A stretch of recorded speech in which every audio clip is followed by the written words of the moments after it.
Olá, boa noite a todos, boa noite a todas. Sejam todos muito bem-vindos à nossa live da noite de hoje. Sempre muito bom poder estar aqui com todos.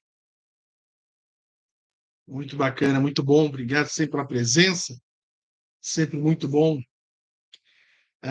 Ivan dos Santos, boa noite, um grande abraço. A Maria Isa, também um beijo, um abraço apertado. Minha mãe, Sra. Gomes Rodrigues, o meu padrasto também que estão lá. Edwin, Carson, beijo, amo vocês. João Santiago também. A Iris, querida, um beijo para você, um grande abraço para o João.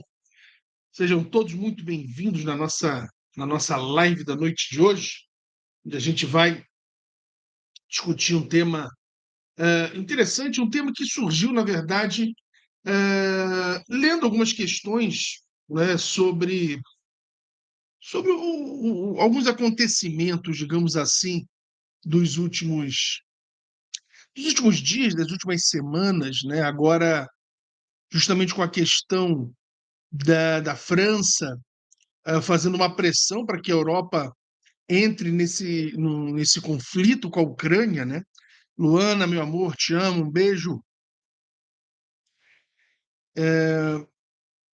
E foram outros vídeos também que eu acabei vendo essa semana, alguns vídeos de uma violência gratuita, né? Uma violência entre as pessoas. Alexandre, meu irmão, beijo para você também. Uma violência gratuita, né? E aí é interessante que me surgiu essa indagação, né, que estamos hoje fazendo aqui, né, que é uma indagação clássica, né, em termos filosóficos, né, é uma indagação que a gente faz, né, e já faz há bastante tempo, que é justamente essa de que será, né, será que a vida faz algum sentido? Essa é uma questão interessante. E qual o sentido, né? Qual o sentido da vida? Essa é uma questão tormentosa. Né? Essa é uma questão tormentosa. Ao longo dos séculos, dos milênios, buscamos sempre tentar encontrar algum sentido para a vida. E sempre foi tormentoso justamente por não termos a certeza se a vida efetivamente tem algum sentido e passamos a construir alguns sentidos. Essa é a verdade. Passamos a construir alguns sentidos. Não necessariamente, não temos a certeza eh, se efetivamente existe esse sentido, né? Ou simplesmente acreditamos e talvez nos faça nos sentir melhor, né, digamos assim, em relação a isso, né? Sartre vai ser um dos que vai mais questionar no pensamento contemporâneo e junto com outro importante existencialista que foi Camus, e vão ambos dizer o seguinte: vão afirmar que não há qualquer sentido na vida, que a vida é um grande nonsense, né? Ou seja, que a gente que procura dar algum sentido à vida. E justamente porque o existencialismo, por mais que tenha nascido com um grande filósofo, né, chamado Soren Kierkegaard, cristão,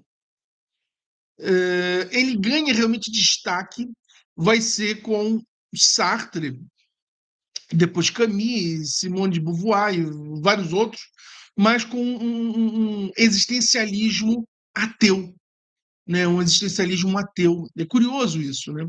Ele nasce fruto do pensamento de um filósofo bastante religioso, mas acaba se tornando muito mais conhecido com um existencialismo ateu, não é verdade? Então, essa é uma questão que a gente reflete. E vendo, né, isso tudo, né, e um dos grandes motivos para nós buscarmos o sentido para a vida, ou se há algum sentido para a vida, é o que Heidegger vai denunciar no Ser e Tempo, que é justamente a questão da finitude. Nada é mais. Se Camus falou que suicídio, né, seria o maior de todos os assuntos e que os filósofos deveriam se debruçar sobre ele. Eu concordo em parte, eu não diria que seja o suicídio em si só, mas acho que nada é mais inquietante na história da humanidade do que a finitude. A finitude ainda é uma grande aposta, né? Assim, a existência após finitude, né? Ela ainda é uma grande aposta. Não temos ainda a certeza, efetivamente. Certeza que eu digo, certeza científica, né? Que não é uma certeza absoluta, né? Eu estava dando até pouco tempo atrás uma aula de metodologia, né? E falando exatamente isso, né? Certeza científica, aquela certeza que não é absoluta, né? Então, mas é uma grande probabilidade. Então, não temos isso em relação à nossa finitude.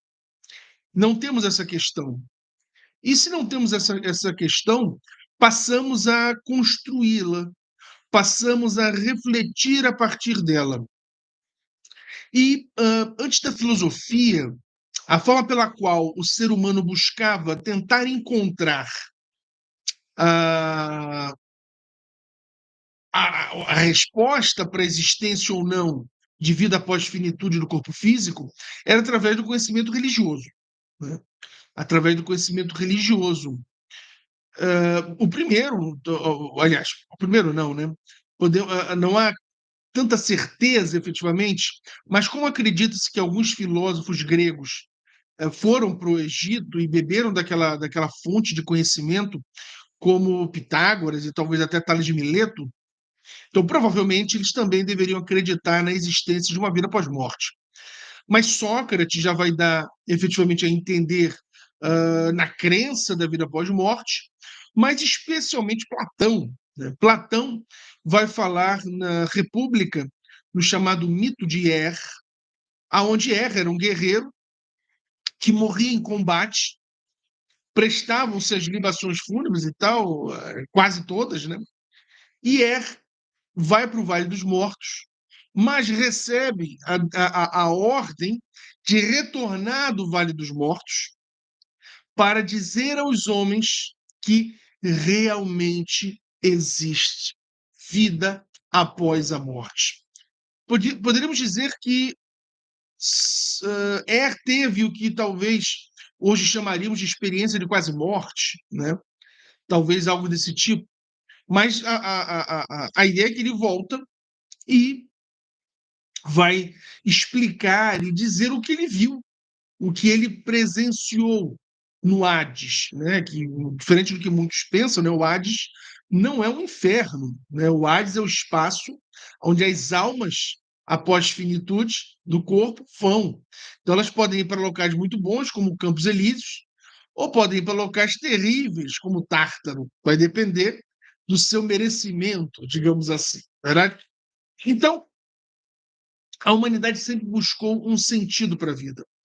E esse sentido se torna realmente importante na medida em que temos ainda dificuldades. Foi até uma postagem que eu fiz, citando Bernard Shaw, onde ele vai dizer que ele optou por ser ético sem esperar nenhuma recompensa. Né? E é justamente essa questão. A humanidade, talvez até os tempos atuais, não esteja preparada para simplesmente buscar ações éticas. Né? A boa parte da humanidade ainda precisa ter como recompensa, ter como recompensa algo metafísico. Né? Então, ou seja, vou me comportar bem, vou fazer isso ou aquilo, ou deixar de fazer isso ou aquilo, porque eu espero uma recompensa no pós-morte. Né? Isso se torna muito forte, uma espécie de ética consequencialista e que as principais religiões do mundo utilizam muito, né? Então, se eu fizer determinadas coisas, eu ganho alguma coisa em troca, eu ganho um brinde, eu ganho algo bacana, né? Efetivamente no pós-morte. Então, o ser humano, vai dizer Sartre, né? Ele tem muita dificuldade em aceitar que a vida não teria sentido.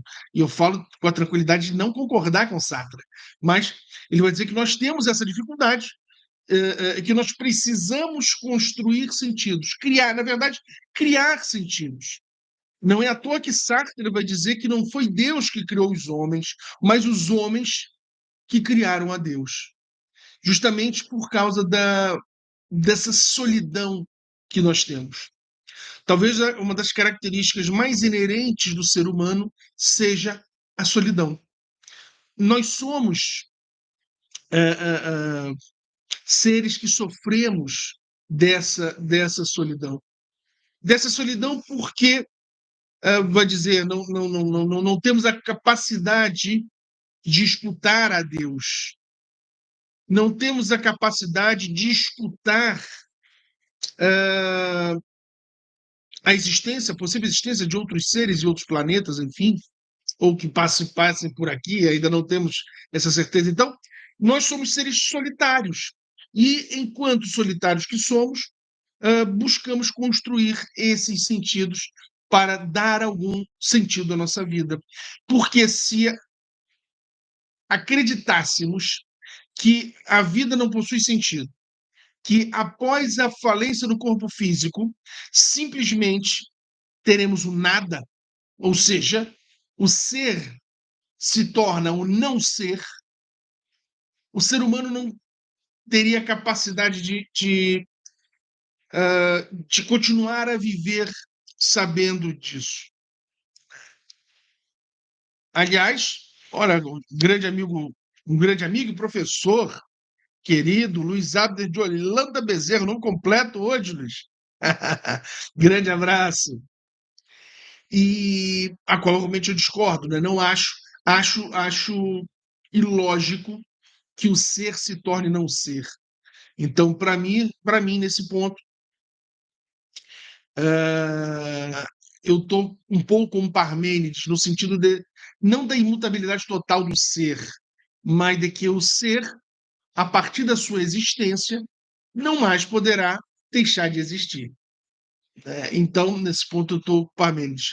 Por mais que as coisas mudem, o mínimo de um núcleo essencial do ser, para mim, permanece. E aí podemos chamar de ser, alma, espírito, o que quisermos, né? Mas, então, nesse ponto, eu estou com Parmênides. Mas é algo que continua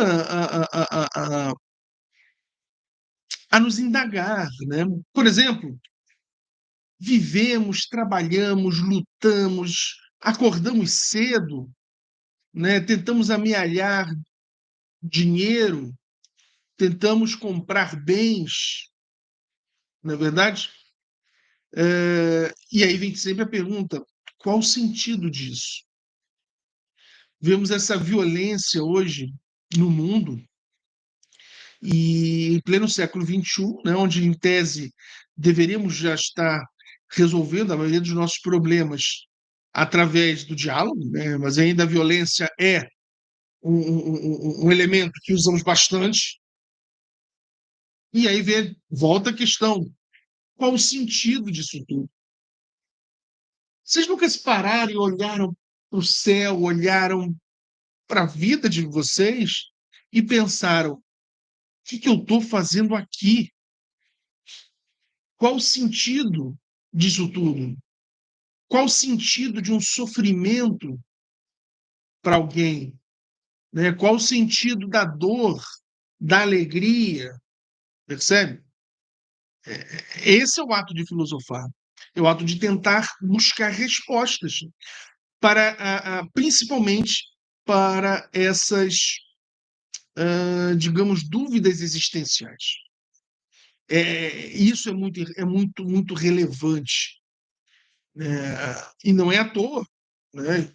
Aí eles dizendo: buscar o sentido como seres desejam te preencher esse vazio que nos habita é insaciável. E vai nos conduzindo na nuca, o devir da interrogação gigante que sempre nos desafia. Exato, é verdade. Exatamente. Até porque, se não existir sentido, é algo muito difícil de se aceitar, de se continuar a viver, né? Se não há nenhum tipo de sentido, se tudo é devir perene, perpétuo, se tudo é um devir que simplesmente nos fará pagar. Para que isso tudo, na verdade? Ou por que isso tudo? Por que fazemos isso ou não, né? É algo que merece essa reflexão nossa. Por isso que Bernard Shaw, né, os grandes pensadores, vai dizer o seguinte, né? Por sermos seres racionais, na verdade, há quem diga que não somos seres racionais, mas seres emocionais, mas isso é uma conversa para uma outra live. Mas por sermos seres racionais, devemos buscar simplesmente agir como achamos que é correto, seja através de Camus, seja através de Kant, né, da ideia da universalização das ações, seja através de Aristóteles, de que sabemos quais são as virtudes, né? Então, ou seja, Bernard Shaw vai dizer, devemos agir certo simplesmente porque é o certo, e não esperando qualquer tipo de benesse, né? Nenhum tipo de agradinho, na verdade. O Ivan dos Santos, Deus hoje virou moeda de troca. Porque algumas religiões utilizam muito a questão da prosperidade, uma espécie de ética da prosperidade. Faça o que eu digo e Deus lhe dará em dobro, né? É interessante, né? Porque em algumas religiões a pessoa promete, mas, juridicamente falando, né, o avalista, quem vai ter que realmente vai acabar tendo que pagar seria Deus, né, não a própria pessoa. Mas isso é bem curioso, né? O Elvis Pereira dizendo, como diria Camus, é um absurdo. Sim, a ideia de Camus é essa, né? Que a vida é um nonsense, a vida é um total absurdo. E, e realmente, né, se você não acredita que o ser permaneça, aí eu concordaria com Camus e com Sartre, a vida não faz o menor sentido. A vida não faz o menor sentido sem que a gente acredite que o ser permanece enquanto elemento individual. E aí vem a ideia de Spinoza, né? Ou seja, por mais que Deus seja imanente e transcendente, por mais que nós estejamos em Deus, por ser Ele a única substância do universo, nós nos mantemos como células individuais e não com a morte nos fundimos novamente. Mantemos essa individualização. Mas é algo a se refletir, né, também.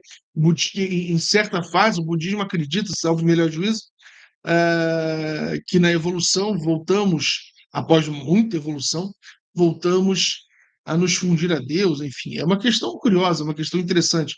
Mas essas questões todas nascem exatamente do que a gente está discutindo, ou seja, da busca por sentido. Da busca por sentido.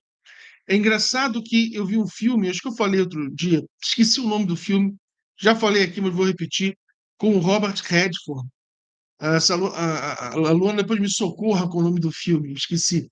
Mas o Robert Redford faz o papel de um cientista que descobre que a vida não acaba com a morte.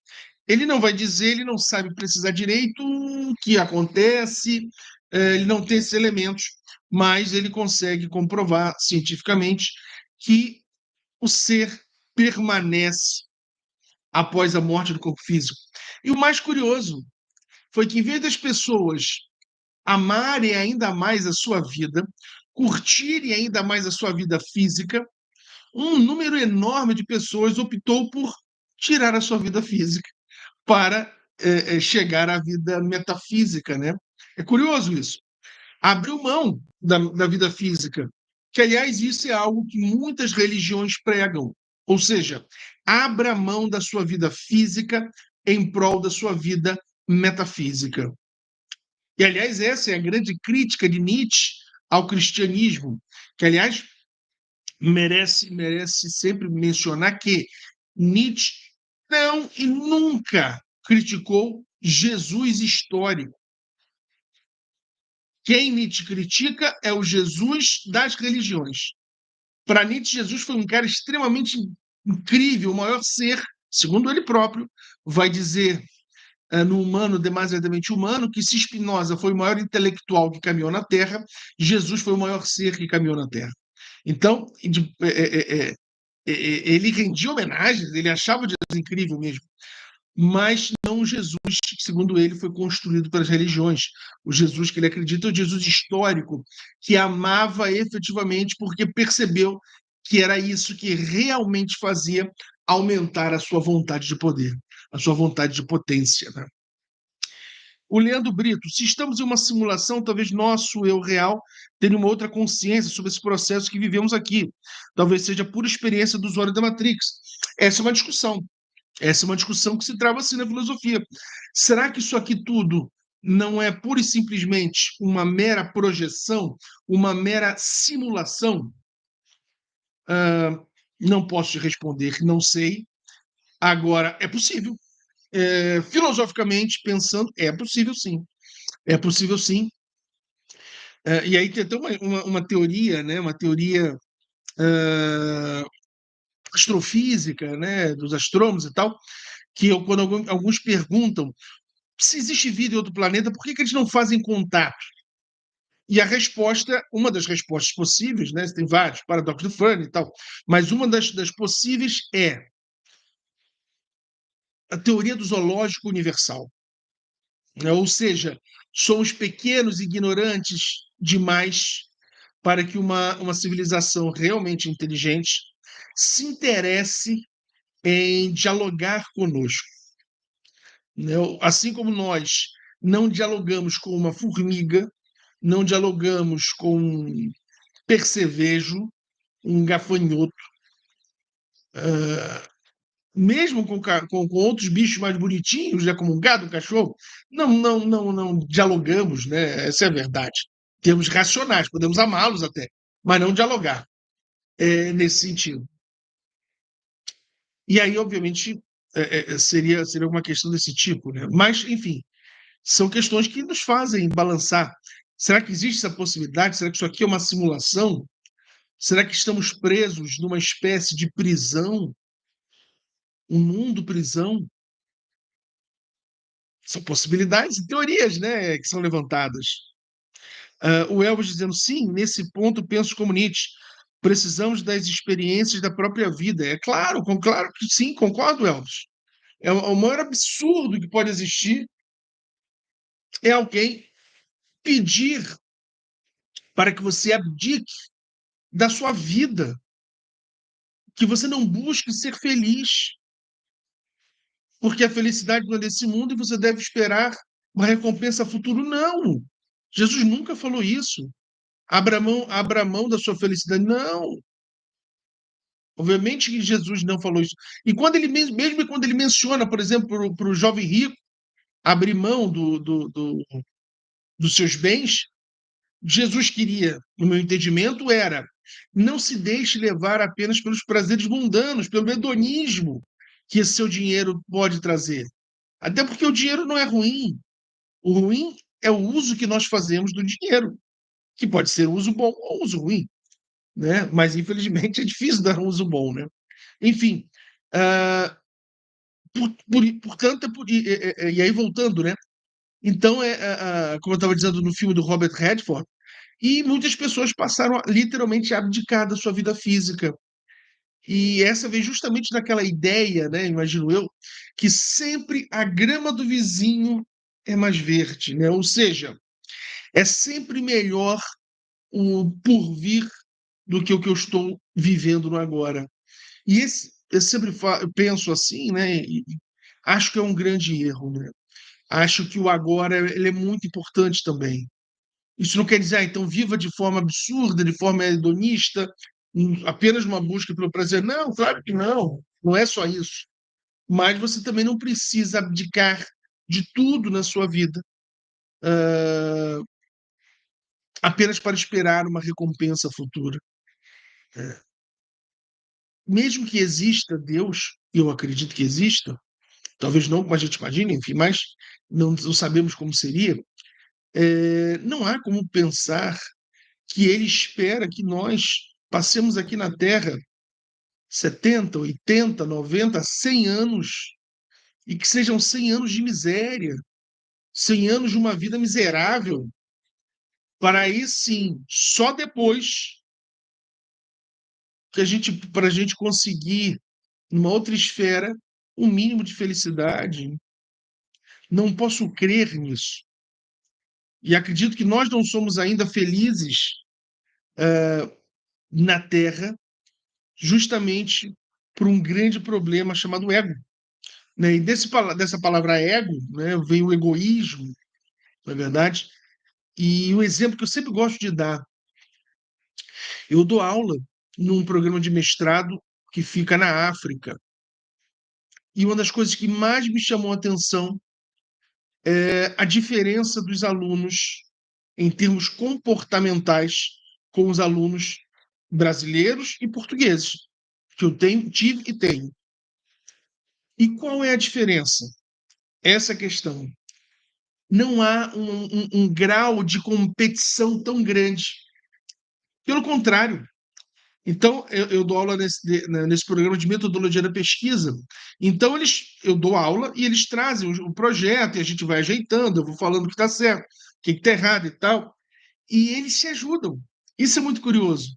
Eles se ajudam, eles trazem artigos que leram, que estavam procurando alguma coisa e descobriram esse artigo, mas que não tem nada a ver para a pesquisa dele, mas tem a ver com a pesquisa do colega. E eles trazem um artigo para o colega. Percebe? Eles não estão só preocupados em terminar o mestrado deles. Eles querem terminar o mestrado, mas querem ajudar o outro para que o outro também termine o mestrado. Eu confesso que eu sempre fico encantado com isso, com essa ideia de ajudar, de uma ajuda, né? Uma ideia de que podemos buscar os nossos objetivos sem que a gente precise pisar no pescoço do outro, sem que a gente precise ignorar o outro. Então, isso eu acho muito bacana dessa cultura africana que eu aprendi e hoje admiro e sou encantado por isso. Né? Não é claro que existe competição, existe também, mas não é nesse grau que a gente está acostumado. Né? A gente está acostumado num individualismo bastante exacerbado no Ocidente. E, e eu posso dizer, eu já tive algumas turmas, né? E todas são da mesma forma. Todas buscam eu achei até que pudesse ser coincidência que naquela turma específica, primeira que eu dei, os alunos fossem assim, mas não. É um modus operandi que vem se repetindo. Isso eu acho muito bonito. Isso eu acho muito, muito bacana. E acredito que ali está a chave, né? Não digo num esquecimento total, mas hum, numa flexibilização de um egocentrismo, né? Ou seja, você olha para você, por você e para aquilo que você quer, para os seus objetivos, sem esquecer que existe o objetivo do outro e que você pode também ajudá-lo sem necessariamente se prejudicar por isso. Isso é muito bacana. E eu acho que se eu tivesse que buscar um sentido para a vida, acho que o sentido seria exatamente esse. Acho que o sentido seria exatamente vivermos de mãos dadas, trabalharmos de mãos dadas. Acho que esse seria o grande sentido da vida e que talvez ainda não tenhamos aprendido. Né? Ainda temos dificuldade de olhar o outro com empatia, com alteridade. Olhamos o outro ainda com diferenças raciais, com diferenças religiosas, né, com diferenças de gênero, de orientação sexual, não conseguimos simplesmente olhar o outro como gostaríamos que olhássemos para nós, né? Algo que Jesus, já que comecei a falar com Jesus por causa do que o Nietzsche falou, algo que Jesus falou há mais de 2000 anos, mas que a gente ainda não consegue realmente perceber e principalmente aplicar. Né? Se eu tivesse que pensar, então, se alguém me perguntasse, cair numa prova, disserte sobre o sentido da vida. Para mim, o sentido da vida seria esse. Seria vivermos irmanados. independente de religião, né? Essa é a verdade. Independente de religião, seria vivermos irmanados, buscando um ajudar o outro, né? Aí ele dizendo: o agora é a realidade. Passado e futuro são projeções criadas pela ilusão do tempo linear. Sim, é verdade. Né? Aliás, aquele filme, sempre recomendo, né? Filmes, e aquele filme maravilhoso que é A Chegada, vai trabalhar muito bem com a questão do tempo. Você que tocou no assunto, Iris, no tempo não linear, né? Que para a gente é uma loucura, né? Porque é muito difícil para nossa cabeça que a gente entenda isso, mas a ideia de que passado, presente e futuro são uma coisa só, estão interligados. Esse filme explora muito isso, assim como a questão da filosofia da linguagem. Então, recomendo fortemente esse filme, a Chegada, não é verdade? Então, para terminar a questão, né, só para afirmar, acho que a gente está buscando o sentido da vida no local errado. Acho que o sentido da vida não está na busca por esperanças metafísicas. Penso que o sentido da vida está aqui na Terra. Né? O sentido da vida está justamente na busca por uma reunião fraterna, aonde as pessoas consigam olhar o outro com alteridade, olhar o outro com empatia, né? Tentar sentir um pouco a dor do outro. Isso é difícil, claro, eu diria até que é impossível. A gente deve tentar, mas eu diria que é impossível. Mas temos sempre que buscar isso.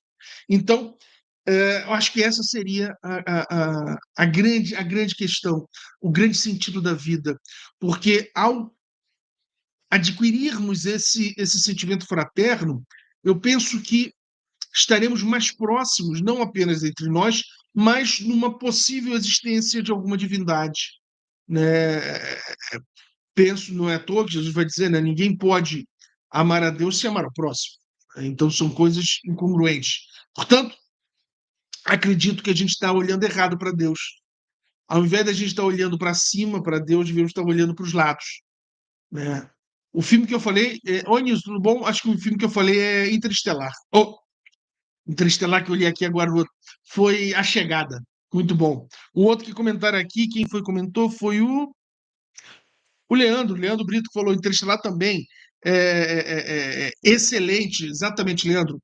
Muito bom o filme Interestelar e discute algumas teorias altamente sofisticadas. Aliás, o roteirista do Interestelar é para bater palma, assim como o da Chegada. Eles conseguem pegar teorias difíceis, sofisticadas, rebuscadas, e conseguem explicar de uma forma bastante simples. Então, é realmente para se louvar isso, né? E o Ivan, não só as religiões, mas algumas ideologias de hoje são segregadoras. Com certeza, Ivan. Não só religiões, claro que não, verdade. Ainda temos imbecis que são nazistas, na verdade. Né? Ainda temos imbecis que pregam a morte do outro porque o outro não pensa como você, tem uma outra ideologia. A gente chega ao ponto de alguém defender que o outro morra porque torce para um outro time de futebol. Então a gente vê a boçalidade ainda dos tempos contemporâneos. E eu sou professor, então para mim só existe o plano A. Nesse caso não há plano B, plano C, plano D. A única saída é educação, educação, educação. Não existe. E o único problema disso é o quê? Educação é um projeto de médio a longo prazo. Mas temos que começar hoje, né? Começar hoje a mostrar esses valores humanistas. Acho que tanto a escola, para terminar, tanto a escola quanto a universidade se perderam, se preocupam muito mais em formar empregados para o mercado do que formar efetivamente seres humanos, do que formar seres que possam realmente possuir esses valores humanistas, esses valores de alteridade, de empatia. Né? Universidades e escolas, infelizmente, fomentam, essa é a verdade, competições.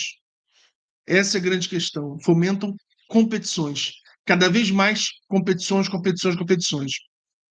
Acho que a vida já é tão competitiva que poderia a escola e as universidades incentivarem menos, né, a competição. Né? Eu acho que essa é uma. E muito mais o trabalho em equipe, o trabalho voluntário, o trabalho de auxílio em locais carentes, em locais que pessoas precisam de ajuda. Né? A Nilce dizendo também: mataram uma mulher por ficar com ele. Sim, infelizmente o Brasil é um dos campeões do mundo, não só de feminicídio, como de homofobia e transfobia. Então é algo, infelizmente, que ainda carregamos essa boçalidade nas costas, infelizmente, né? E só com educação, realmente, não só, claro, tem que ver punição, é lógico, sem dúvida nenhuma, mas além da punição, que só ela não adianta, precisamos de educação. E para terminar, ele está dizendo aqui, infelizmente, a educação humana antes do profissional que irá se formar. Perfeito. Exatamente. A gente esquece que existe ali não um futuro empregado, não um futuro médico, um futuro engenheiro, um futuro advogado, mas que existe ali é um ser humano, com dores, com tristezas, com alegrias, com decepções, e que a função da universidade e da escola deveria ser muito mais abraçar, acolher e ensinar e educar em parceria com os pais do que fomentar uh, competições, fomentar uma busca desenfreada por um individualismo exacerbado que vivemos na modernidade e que ainda hoje não conseguimos nos desfazer. Gente, muito obrigado pela presença de todos. Que ainda não nos segue no canal do YouTube, por favor, nos siga lá no canal do YouTube. Quem ainda não nos segue também no Hipojura Educacional, seja no YouTube, seja no Instagram, Facebook, enfim, nos siga para sempre acompanhar nossas lives, para divulgar. Precisamos divulgar a filosofia, o pensamento crítico. Já temos uh, tanta divulgação de material bobo, de material que não acrescenta nada. Então, acho que a gente podendo divulgar coisas que possam fazer a pessoa pensar e refletir no momento em que cada vez mais querem que a gente não pense, não reflita, precisamos ter esse ato de desobediência, esse ato de coragem. Pois, como disse Nietzsche, é justamente nesses momentos difíceis da evolução humana que surgem os verdadeiros filósofos. Gente, muito obrigado. Obrigado, Anildo, pelo carinho, pelo elogio. Obrigado, gente, por tudo. Um excelente final de semana para todos. Um beijo. Que todos possam estar bem, seguros, felizes, curtindo a sexta-feira e o final de semana. E aguardo vocês na próxima sexta-feira e, claro, nas postagens e nos vídeos que lançamos nos canais do Hipojura Educacional, aqui no Instagram, aqui no Facebook. No Facebook não está passando, mas aqui no Instagram e aqui no YouTube. Nos sigam e vamos continuar filosofando, porque filosofar faz bem. Gente, um grande abraço a todos. Fiquem com Deus. Tudo de bom. Tchau, tchau.